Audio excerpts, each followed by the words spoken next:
오늘은 사순절 두 번째 주일이면서 107년 전 1919년 3월 1일에 대한독립 만세를 외친 그 3.1절을 기념하는 주일이기도 합니다. 자유를 잃었던 우리 민족이 이 나라의 주권과 자유를 되찾겠다는 이 간절한 그 열망의 외침이 전국 방방곡곡에서 터져나왔습니다. 그리고 107년이 지난 오늘 우리는 우리 민족의 간절한 외침을 들으신 하나님의 은혜로 자유로운 이 대한민국에서 사는 그 복을 누리고 있습니다. 하지만 국내외 여러 정치 또 경제, 군사적인 그 영역에서 오랜 질서가 무너지고 앞으로의 그 미래를 쉽게 예단하기 어려운 그런 새로운 그 위기 가운데 놓여 있는 것도 현실입니다. 또한 우리 민족이 사는 이 한반도는 70년이 넘게 분단이 된 채 서로 적대적인 그런 관계 가운데 놓여 있고, 우리의 소원은 통일이라는 그 노래 가사에 담긴 이 시대적인 소망은 정말 요원한, 멀게만 느껴지는 그런 현실에 있습니다. 과거 이스라엘 백성들이 바벨론 포로에서 70년을 살며 압제와 고통 속에서 신음했던 것처럼 이 남북 분단이 70년이 넘어가는 이 시대를 살고 있는 우리는 자유를 한쪽에서는 누리고 있으면서도 서로에 대한 미움과 이 냉소로 인해서 탄식이 더욱더 깊어지는 그런 가운데 있어요. 북한의 수많은 형제 자매들이 아직도 악한 조건의 압제와 고난 속에서 자유를 잃고 죽어가고 있는 겁니다.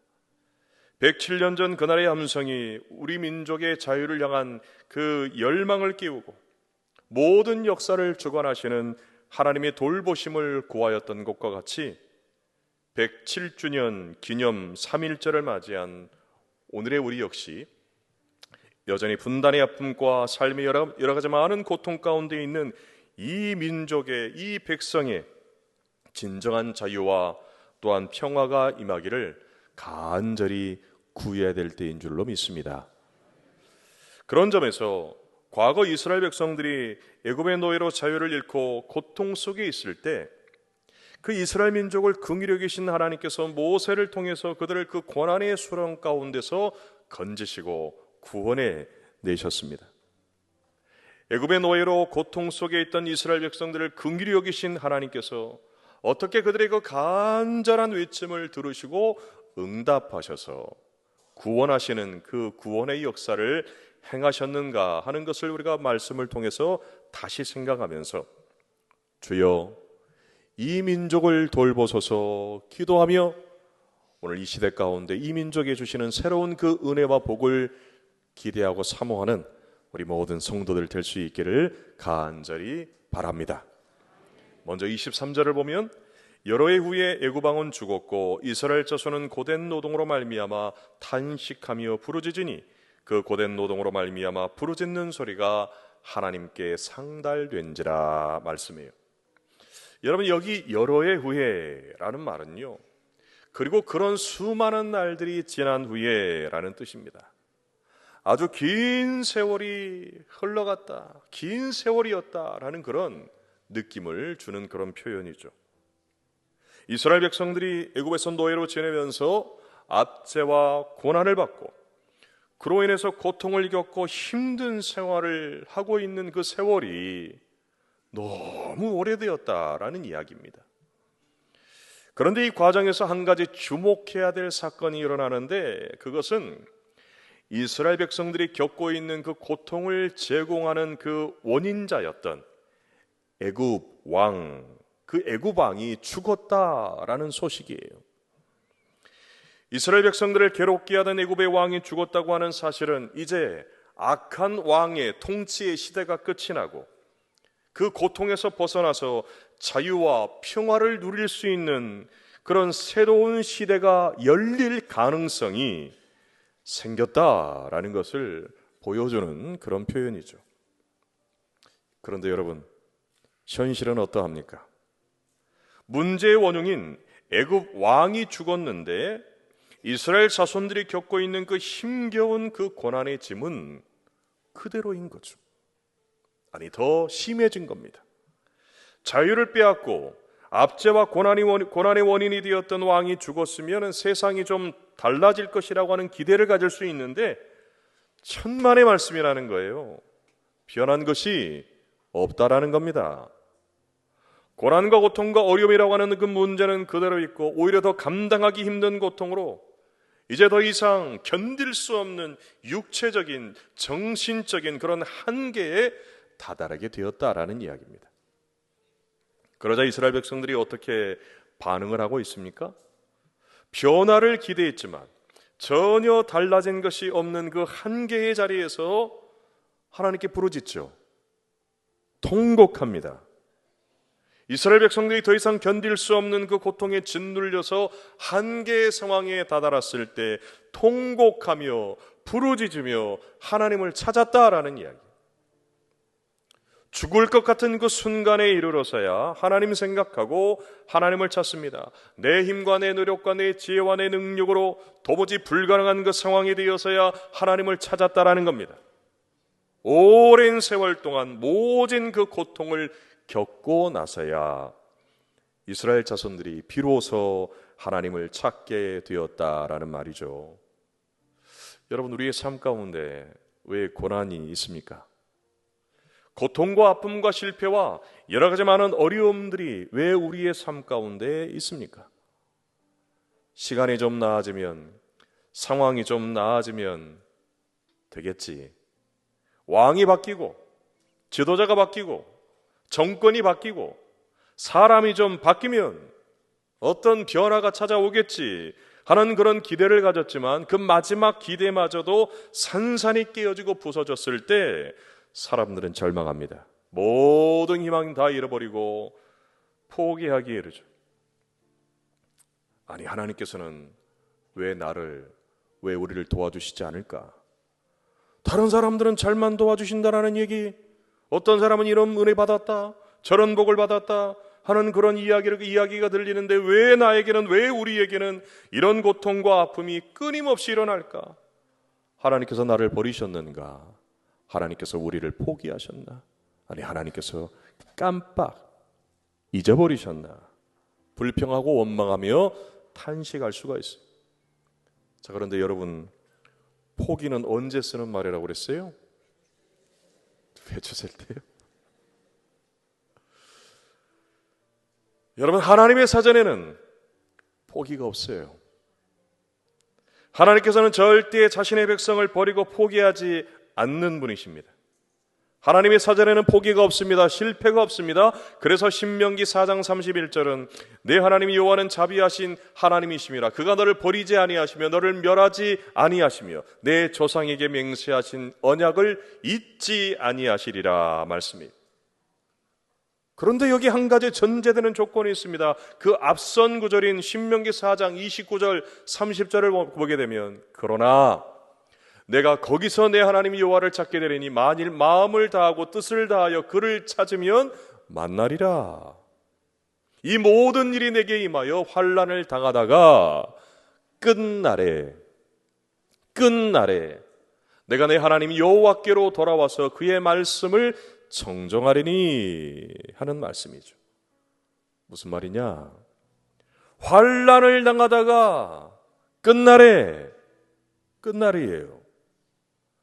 오늘 이스라엘 백성들이 그랬던 것처럼 견디다 이 방법 저 방법 다 써보고 이렇게도 해보고 저렇게 다 해보다가 견디다가 마지막 순간에 이르러서야 끝날에 더 이상 견딜 수 없는 그 한계의 상황에 다다랐을 때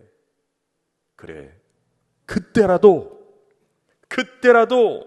하나님께 돌아와 마음과 뜻을 다하여 여호와 하나님을 찾으면 결코 버리지 아니하시고 잊지 아니하시는 하나님의 은혜가 임하는 줄로 믿습니다.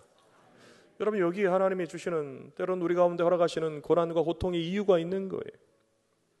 하나님께서는 때로 우리 개인과 가정과 이 교회와 또 무엇보다도 나라와 민족 가운데 극심한 압제와 고난과 고통을 허용하시고 수수방관하시는 것 같은 어려운 상황 가운데, 그 깊은 수렁 가운데 두시는 이유가 여기에 있는 거죠.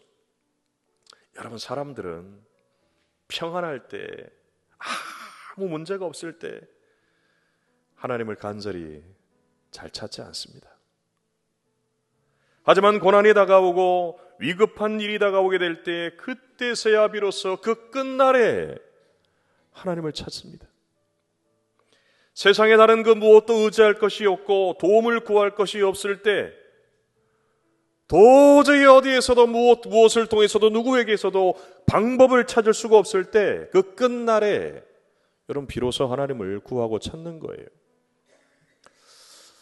캐나다 동부에 있는 토론토에 아쿠아리움 큰 수족관을 만들게 되었는데요. 서부 해안에 서식하는 그 어류들도 필요했기 때문에 서부에 있는 밴쿠버에서 다양한 그 어류들을 기차로 수송을 하게 됐습니다. 커다란 금속 어항에다 해수 교환 시설과 또 산소를 공급하는 장치를 갖춰서 정말 지극정성으로 한 일주일 넘게 시간 걸려가지고 이 서부에서 동부까지, 끝에서 끝이거든요. 밴쿠버 토론토가 거의 끝이에요. 옮겼는데 일주일이 걸려가지고 도착한 물고기들 그 대부분이 어떻게 되었냐? 다 죽었대요. 거의 다 폐사한 거예요. 어류학자들이 여러 가지 다양한 방법들을 검토하고 다시 시도해봤지만 결과는 달라지지 않았습니다. 결국 고심 끝에 한 전문가가 한 가지 아이디어를 냈어요. 이 어항에다가 커다란 문어 한 마리를 넣었습니다. 이 어항에 들어간 문어가 슬금슬금 이리 기어다니고 저리 기어다니면서 물고기들이 잠들만 하면 툭툭, 또 다른 물고기들이 잠들만 하면 툭툭 그렇게 건드렸어요. 물고기들 대부분이 이 문어 피해가지고 이리저리 쫓기느라 잠들 수가 없었고, 그리고 대부분이 정신 바짝 차리고 살아가지고 그런 목적지에 도착을 했다라는 이야기죠. 여러분, 알고 보니까 큰 바다에서 여러분 얼마나 천적들이 많아요. 큰 물고기들에게 쫓기면서 살던 어류들이 어항 들어오니까 천적도 없어요. 너무 편안해요. 너무 아늑해요. 안심하고 잠들다가 여러분 영영 죽게 되는 일들이 있었다라는 얘기죠. 그러나 문어라고 하는 이 고난이 찾아오자 정신 바짝 차리고 끼어서 살 수 있었다라는 이야기입니다. 이처럼 하나님께서는 우리의 삶과 우리의 가정과 교회와 민족에도 고난이라고 하는 문어를 넣어서 잠들지 못하게 연단할 때가 있다라는 이야기예요. 크고 작은 압제와 고난과 힘든 일이 있을 때, 그래서 그때가 정신 바짝 차리고 하나님을 찾고 하나님을 구하는 그 시간이고, 그때 결코 버리지 아니하시고 포기하지 아니하시고 잊지 아니하시는 하나님의 그 도우시는 그 은혜를 경험하는 은혜와 축복의 시간이 되는 줄로 믿습니다. 이어서 24절을 보면 하나님이 그들의 고통 소리를 들으시고 하나님이 아브라함과 이삭과 야곱에게 세운 그의 언약을 기억하사 말씀해요. 이스라엘 백성들이 고통 가운데 부르짖는 기도 소리가 하나님께 올라갑니다. 하나님께서 그 기도 소리를 들으십니다. 마치 제사 때 드리는 그 예물의 그 연기가 하늘로 올라가듯이 이스라엘 백성들이 부르짖는 그 기도 소리가 저 하늘에 어둡고 짙은 그 구름을 뚫고 하나님의 보호자 앞에 다다르는 그런 모습을 표현하고 있어요. 요한계시록 5장 8절을 보게 되면 그 두루마리를 취하심에 네 생물과 24장로들이 그 어린 양 앞에 엎드려 각각 검은고와 향이 가득한 금 대접을 가졌으니 이 향은 성도의 기도들이라 말씀이에요. 향이 가득한 금 대접에 담긴 것이 성도들의 기도라고 하는 겁니다. 고난과 고통 속에서 하나님을 찾으며 부르짖는 그 기도 소리가 하나님 앞에 향기롭게 드려지는 기도라고 하는 거죠. 하나님께서 이스라엘 백성들이 부르짖은 그 향에 담긴 기도 소리를 들으시고 귀 기울이시면서 경청하시는데 그냥 가볍게 흘려듣는 것이 아니고요, 단순히 듣고 그치고 마는 것이 아니고요, 그 기도 소리와 그 기도 소리에 담겨져 있는 그 내용을 세세하게 아시고 자세하게 주의를 기울이셔서 살피신다라는 이야기. 여러분, 왜 하나님께서 이렇게 자세하게 들으실까요?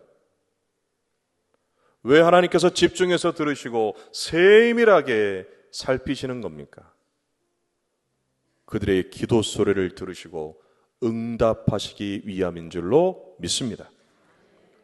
고통 가운데 있는 이스라엘 백성들을 구원하시기 위함이고, 오늘도 여러 가지 많은 고통과 어려움 가운데 기도하는 이들의 그 간절한 부르짖음에 응답하셔서 모든 압제와 모든 고난과 시련과 고통에서 건져내시기 위함이라는 거죠. 여러분, 이렇게 하나님께서는 자신의 백성들이 겪고 있는 고통과 아픔을 결코 보고도 못 본 척하지 아니하시고 듣고 또 안 들은 척하지 아니하십니다. 외면하는 분이 아니라는 거죠. 어떤 고난과 고통과 어려움을 겪고 있더라도 그 모든 고난과 고통에서 반드시 건져내어 주시고 치유하시고 회복시키시기를 원하시는 분이 우리 하나님이신 줄로 믿습니다. 왜 그러느냐? 나보다 더 나를 사랑하시는 분이 우리 하나님이세요. 고난이 축복이 되게 하시고 모든 고통이 영광이 되게 하시는 것입니다. 그래서 이 사순절 십자가 뒤에 부활의 영광과 그 축복을 여러분 보여주신 이 절기를 통해서 우리에게 말씀해 주시는 겁니다. 과거 어느 나라의 한 왕이 어려움에 처해 있는 그 백성들의 마음을 살피기 위해서 길 한가운데다가 커다란 돌덩이를 놔뒀대요. 그리고 그 돌을 치우는 사람이 누구인가 하는 것을 몰래 숨어가지고 이제 지켜보고 있었는데, 지나가던 장사꾼은 이런 쓸모없는 돌이 어디에서 굴러나왔나 막 그러면서 불평하면서 지나가 버리고, 한 관리는 누가 심술궂게 이런 돌을 길 한가운데다 버려뒀나 역시 짜증을 내면서 피해서 지나갔고, 또 어떤 청년은 실컷 그 돌 바라보고 신경 쓸 필요 없다는 생각으로 무시하면서 지나가 버렸대요. 그 모습을 본 이 왕이 실망하며 한숨을 쉬고 있었는데, 마침 그 순간 채소를 싣고 지나가던 한 농부가 그 돌을 보고서는 말없이 그 돌을 굴려가지고 힘껏 굴려서 길 옆으로 이렇게 치워놨어요. 그런데 돌을 치운 그 자리에 주머니 하나가 여러분 놓여 있었습니다. 그리고 그 주머니에 뭐가 들어있었느냐? 요즘 엄청 비싼 거 있잖아요. 가격이 계속 올라. 몇 년 후가 되면 한 3배 정도 더 올라. 3배까지는 모르겠어요. 계속 올라. 뭐가 들어있었어요? 금. 그 주머니에 많은 금과 함께 편지 한 통이 이렇게 들어있었습니다. 이 금은 누구든지 이 돌을 치우는 사람의 것이다. 돌 하나 치웠는데 여러분 금을 얻게 된 거죠. 왕이 거기다 친필을 써놓은 거예요. 여러분, 우리의 삶 한복판에도 커다란 돌과 같은 고난과 고통이라고 하는 장애물이 우리의 인생길 가운데도, 우리의 공동체가 나아가는 길, 이 민족이 나아가는 길 가운데도 그 장애물이 놓여 있을 때가 있습니다. 그런데 대부분의 사람들은 그것을 만나게 되면 불평하고 원망을 하고 애써 외면하고 피하려고만 합니다. 그 문제를 직면하지 않죠.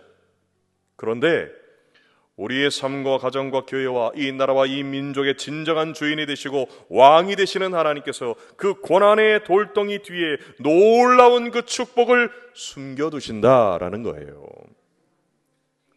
그래서 고난과 역경과 고통 뒤에 더 큰 축복과 영광을 남겨주시고, 이전의 고난과 이전의 시련과 이전의 모든 고통은 기억도 안 나도록, 잊고도 남을 정도로 놀라운 축복과 그 영광을 우리에게 허락해 주시는 줄로 믿습니다.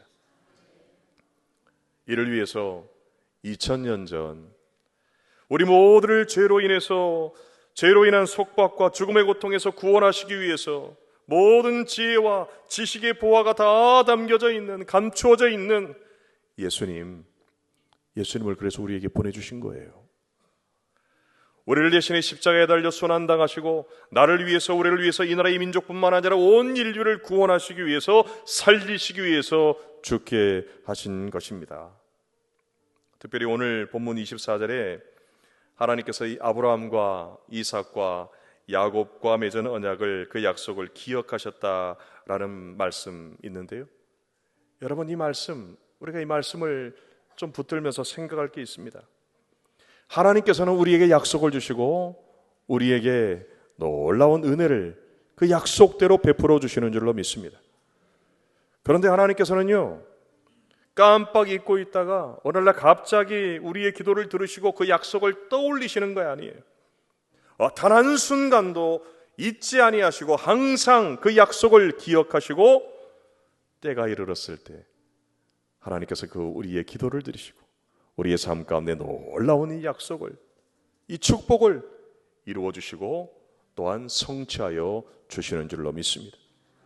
그러므로 우리가 어떤 고난과 시련과 고통 속에 있다 할지라도 하나님의 약속의 말씀 굳게 붙들고 오늘도 우리가 간절히 기도하며 나아갈 때 우리 주님께서 우리 개인뿐만 아니라 우리의 가정과 교회와 이 나라를 돌보시고 새롭게 해주실 줄로 믿습니다. 끝으로 25절을 보면 하나님이 이스라엘 자손을 돌보셨고 하나님이 그들을 기억하셨다라 말씀해요. 여러분, 이 구절은 창세기 50장 24절에서 요셉이 임종 직전에 형제들에게 남긴 그 유언과 연결해서 생각해 볼 수가 있습니다. 그 말씀을 보면 요셉이 그의 형제들에게 이르되 나는 죽을 것이나 하나님이 당신들을 돌보시고 당신들을 이 땅에서 인도하여 내사 아브라함과 이삭과 야곱에게 맹세하신 땅에 이르게 하시리라, 이렇게 하면서 마지막 유언을 남겨요. 여러분, 요셉의 현실은 죽음을 앞에 두고 있었습니다. 보통 사람 같으면 인생에 더 이상 소망이 없고 믿을 것이 없는 마지막 순간입니다. 그가 보는 현실은 이루어진 것이 아무것도 없었습니다. 남겨진 형제와 또한 아들들, 손자들이 전부였죠. 그런데 요셉의 마지막 이 유언을 다시 한번 보세요. 나는 죽을 것이나 하나님이 당신들을 돌보시고 당신들을 이 땅에서 인도하여 내사 아브라함과 이삭과 야곱에게 맹세하신 땅에 이르게 하시리라, 믿음으로 선포하고 있는 거예요. 나는 죽을 것이나 하나님의 약속의 말씀은 영원히 살아서 그 입에서 나간 모든 것이 반드시 이루어지게 될 것이라고 하는 믿음의 고백입니다. 특별히 우리가 이 요셉의 유언 가운데서 주목해서 볼 단어가 있죠. 그것은 뭐냐? 돌보시고 하는 단어입니다. 권고하신다라는 그런 의미인데 영어 성경을 보게 되면 God will surely come to your aid 그래요. 하나님께서 당신들을 도우시기 위해서 반드시 찾아오실 것입니다 하는 뜻입니다. 요셉이 이 말을 두 번이나 힘주어서 이야기해요. 반드시, 확실히, 틀림없이 하나님께서 여러분들을 돌보시고 도와주신다라는 거예요. 어떤 어려움과 힘든 순간에 놓여 있어도 하나님께서 반드시 틀림없이 어김없이 정확한 타이밍에 우리를 찾아와 주시고 우리를 도와주시고 우리를 돌봐주신다라는 겁니다. 이 약속이 이루어지기까지 단 한순간도 우리를 떠나지 아니하시고 우리와 함께 하시는 분이라는 거죠.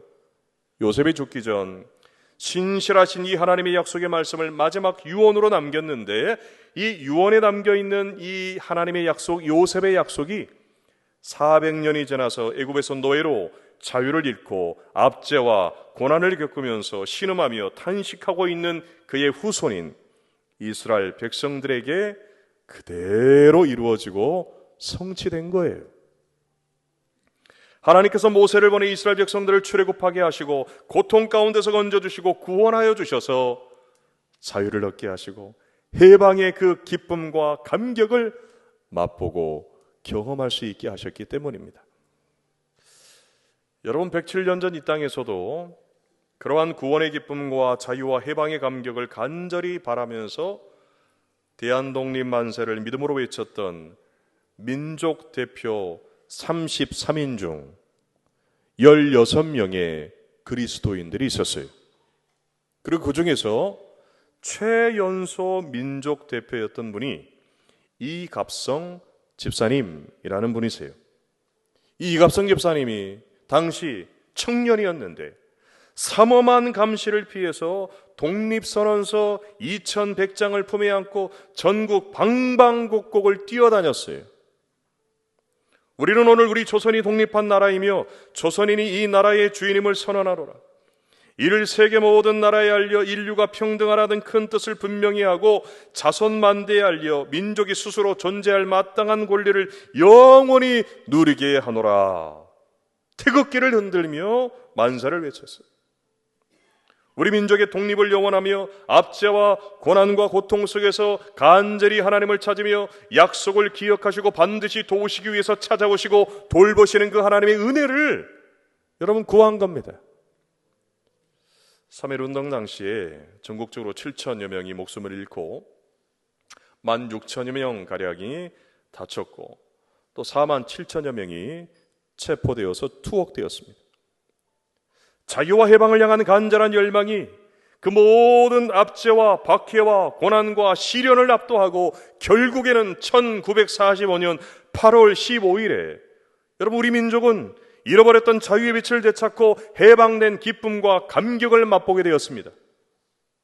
이후에 6.25 전쟁으로 더 큰 고난과 고통과 아픔을 겪고 더 깊은 절망의 나락으로 빠졌지만 기적 같은 하나님의 은혜가 여러분 우리나라 이 백성 이 민족을 떠나지 않았습니다. 기적 같은 하나님의 은혜로 오늘의 놀라운 성장과 번영을 이룬 세계 선진국의 반열에 오를 수 있도록 우리 하나님께서 이 민족을 돌보아 주신 줄로 믿습니다. 민족 대표 33인 중 16명의 그리스도인들과 그중 독립선언서를 품에 안고 전국 방방곡곡을 뛰어다니며 대한민국 만세, 대한독립 만세를 외친 이 갑성 집사님과 같은 믿음의 선배들이 주여, 주여 이 민족을 돌보소서 기도하며 하나님 앞에 믿음으로 나아간 응답의 열매인 거죠.